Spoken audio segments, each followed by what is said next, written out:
The gavel strikes wood 3 times, sharp, deliberate. The sound cuts through the tension in Rayburn Building, room 2141. Mr. Chairman, I'd like to raise a point of order. Her voice carries across the chamber with practiced authority. What happens in the next 60 seconds will become one of the most extraordinary moments in modern congressional history, not because of what is said, but because of what is attempted. Debbie Wasserman Schultz, former chairwoman of the Democratic National Committee, is about to move that a hearing on government censorship be censored. The witness she once silenced sits 20 feet away, calm, hands folded on the table before him. Robert F. Kennedy, Jr.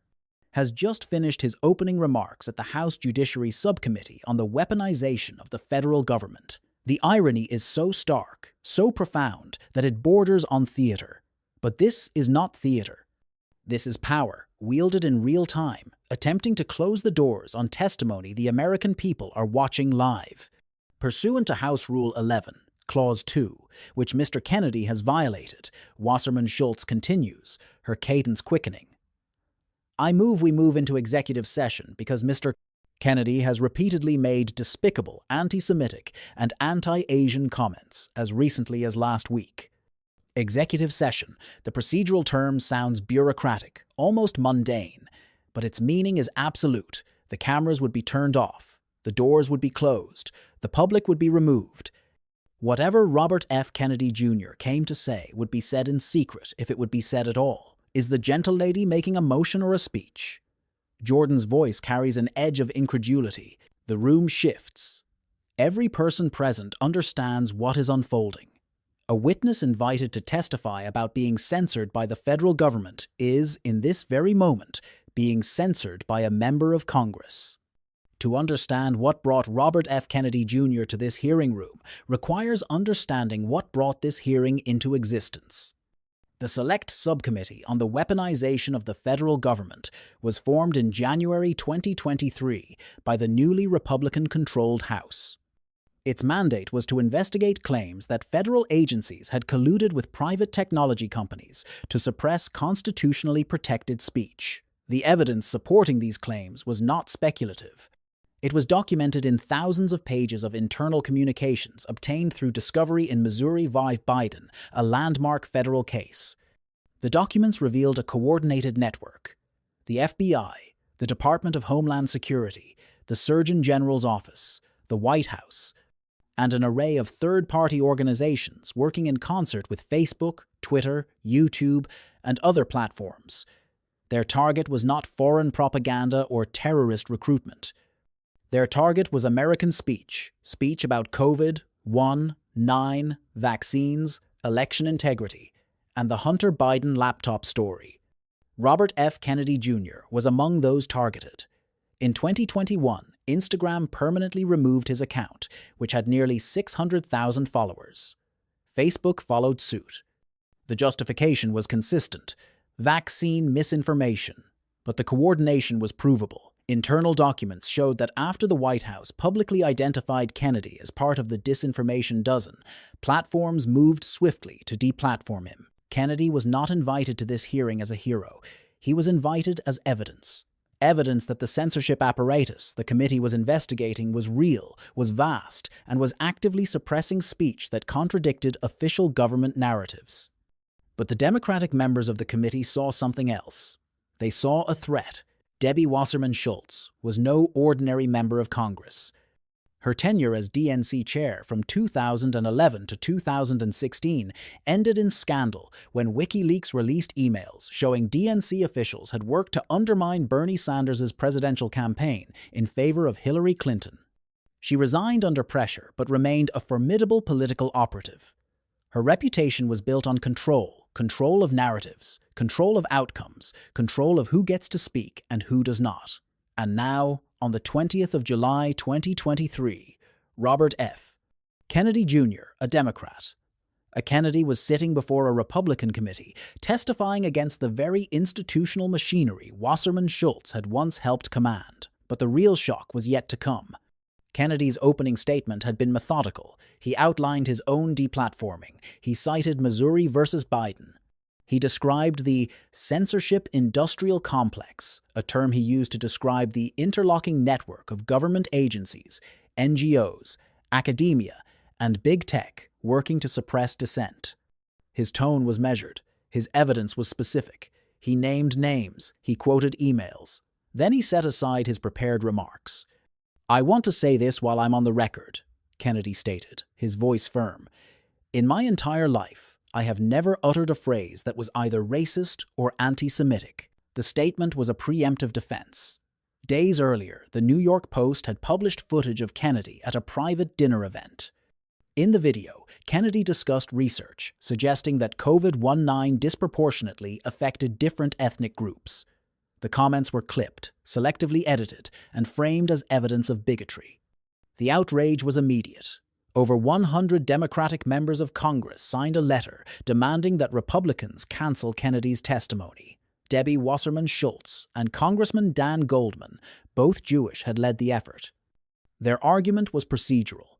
House Rule 11, Clause 2, prohibits testimony that would defame, degrade, or incriminate any person. By allowing Kennedy to testify, they argued, Republicans were violating House rules and giving a platform to hate speech. The moment Kennedy finished speaking, Wasserman Schultz struck. "Mr. Chairman, I'd like to raise a point of order." Chairman Jordan recognized her. What followed was not a question. It was an accusation. "Pursuant to House Rule 11, Clause 2, which Mr. Kennedy has violated, we move into executive session because Mr. Kennedy has repeatedly made despicable anti-Semitic and anti-Asian comments as recently as last week." She continued, reading from prepared notes, her delivery rapid and emphatic. The substance of her motion was clear. The hearing must be closed because Kennedy's mere presence degraded others. The procedural mechanism was House Rule 11. The practical effect would be the removal of cameras, press, and public. Jordan interrupted. "Is the gentlelady making a motion or a speech?" Wasserman Schultz did not hesitate. "I have made a motion to move into executive session because Mr. Kennedy has repeatedly made despicable anti-Semitic comments." Jordan called for a vote on the motion. But first, Congressman Thomas Massie of Kentucky moved to table the motion to kill it before it could proceed. The vote would be along party lines.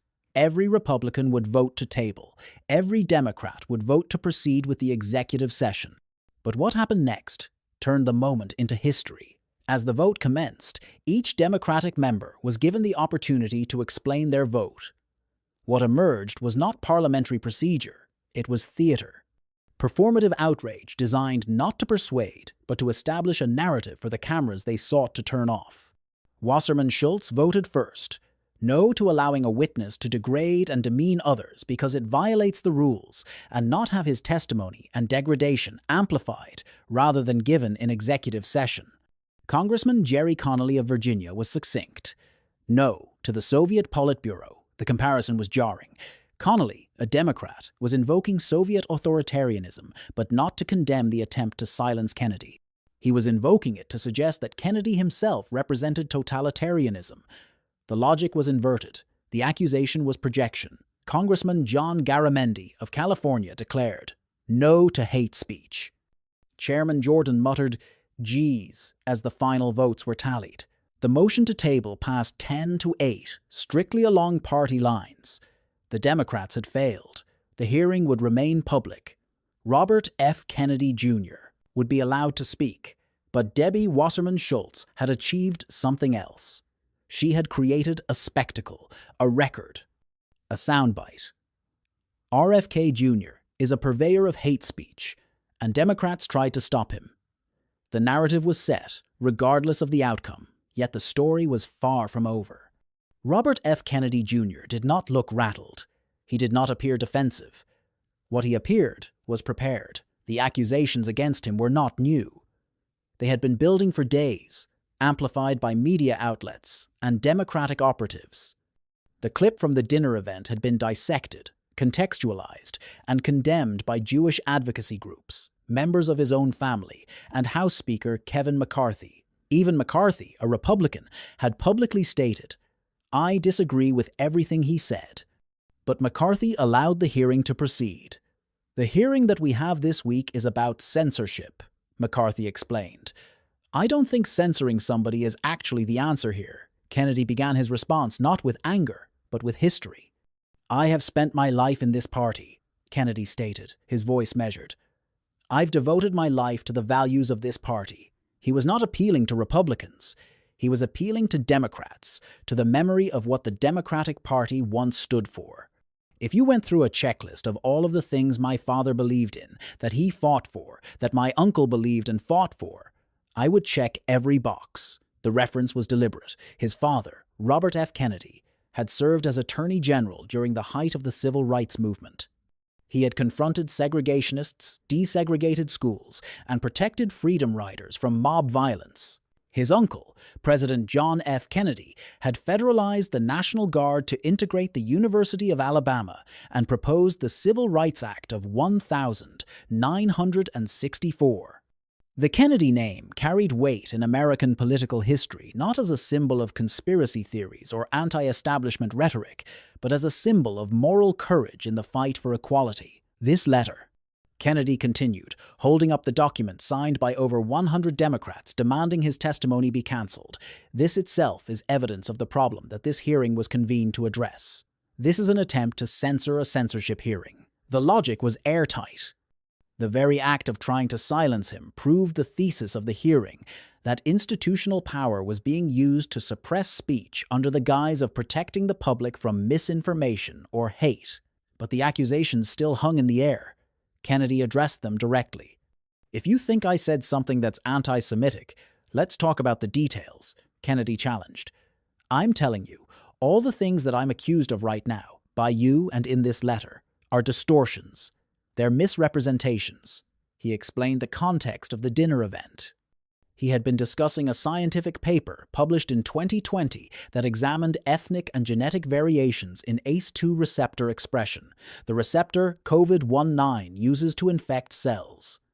The research suggested that certain populations had higher or lower susceptibility based on genetic factors. Kennedy's comments were not an accusation of bioweapon engineering. They were a reference to published research. I was not saying that COVID was a bioweapon targeted at specific ethnic groups, Kennedy clarified. I was referencing research that shows different populations have different susceptibilities to the virus. That's science. That's data. The room was silent. No one interrupted. Even the Democratic members, who had been so vocal minutes earlier, listened. Kennedy pressed further. The irony here is that the very people accusing me of spreading misinformation are misrepresenting what I actually said. They clipped a video. They removed context. They framed it to make it sound like something it wasn't. That is the definition of disinformation. The point was devastating. The accusers had done precisely what they claimed to oppose. They had distorted the truth to serve a narrative, but Kennedy was not finished. I understand why people are concerned about anti-Semitism, Kennedy said, his tone softening. It's a real problem. Hate speech is a real problem. But calling me anti-Semitic because I referenced scientific research is not fighting anti-Semitism. It's weaponizing the accusation to shut down debate. The distinction was critical. Kennedy was not denying the seriousness of anti-Semitism. He was denying that his comments constituted it, and he was arguing that false accusations of bigotry were themselves a form of censorship. The room had shifted. The certainty with which Wasserman Schultz had moved to close the hearing now seemed less certain. The narrative she had constructed Kennedy as a purveyor of hate was being dismantled, point by point, with calm precision, and then Kennedy delivered the final blow. I feel my party has departed from some of those core values, Kennedy stated. And one of the reasons that I want to run for president is to reclaim my party. The words carried weight. This was not a Republican speaking. This was a lifelong Democrat, a Kennedy, standing before a committee and declaring that the party of his father and uncle had lost its way. The party that once fought for free speech, for civil liberties, for the right to dissent, was now the party trying to silence dissent in the name of protecting the public. The contrast could not have been sharper. The hearing continued for hours. Other witnesses testified. Emma Jo Morris, the journalist who broke the Hunter Biden laptop story, described how social media platforms had suppressed her reporting at the behest of government officials. D. John Sauer, the attorney representing Missouri in the landmark censorship case, outlined the legal framework proving government coercion of private companies to suppress speech. Maya Wiley, representing the Democratic perspective, argued that platforms had a responsibility to remove hate speech and misinformation. But the moment that reverberated beyond the hearing room was the moment Debbie Wasserman Schultz moved to silence Robert F. Kennedy Jr. and failed. The optics were inescapable. A congressional Democrat had attempted to close a public hearing about government censorship by invoking a procedural rule to censor the primary witness. The irony was not lost on observers across the political spectrum. Elon Musk, owner of Twitter, posted a single exclamation point in response to a video of the exchange. The post was viewed millions of times. Critics on the left argued that Kennedy's comments were indeed harmful and that Democrats were right to object. Critics on the right argued that the attempt to silence Kennedy was proof that the censorship apparatus was alive and well. But a growing number of observers, regardless of political affiliation, saw something else. A system that had lost the ability to distinguish between speech and harm, between disagreement and danger, between debate and degradation. In the days that followed, Kennedy's poll numbers in the Democratic primary surged. His campaign, which had been dismissed as a fringe candidacy, gained national attention. Donations increased. Media appearances multiplied. The attempt to silence him had amplified his voice. Debbie Wasserman Schultz released a statement defending her actions, reiterating that Kennedy's comments were despicable and that Republicans had given a platform to hate speech. The statement was widely circulated by Democratic-aligned media. But the footage of the hearing told a different story. It showed a calm, composed witness defending himself with facts and context. It showed a congresswoman interrupting, accusing, and attempting to shut down public testimony. It showed a party-line vote that revealed the stark partisan divide not over facts, but over who gets to speak. The irony of the 20th of July 2023 was not that Democrats opposed Robert F. Kennedy Jr., it was that they opposed him speaking at all. In a hearing explicitly convened to examine government efforts to suppress speech, a senior Democratic member of Congress attempted to suppress speech in real time, on camera, in front of the nation. The attempt failed. The hearing remained public. Kennedy spoke. The footage was broadcast. The clips went viral. But the larger question remained. What happens to a democracy when the response to speech is not more speech, but silence? Robert F. Kennedy Jr. had come to testify about being censored by the most powerful institutions in America, the federal government, big tech, the media. He left having been censored, or nearly so, by a member of Congress. The guardians of the narrative had revealed themselves, not through rhetoric, but through action, not through argument, but through procedure. They had attempted to close the doors, turn off the cameras, and move the hearing into the shadows. They failed. But the attempt itself was the message.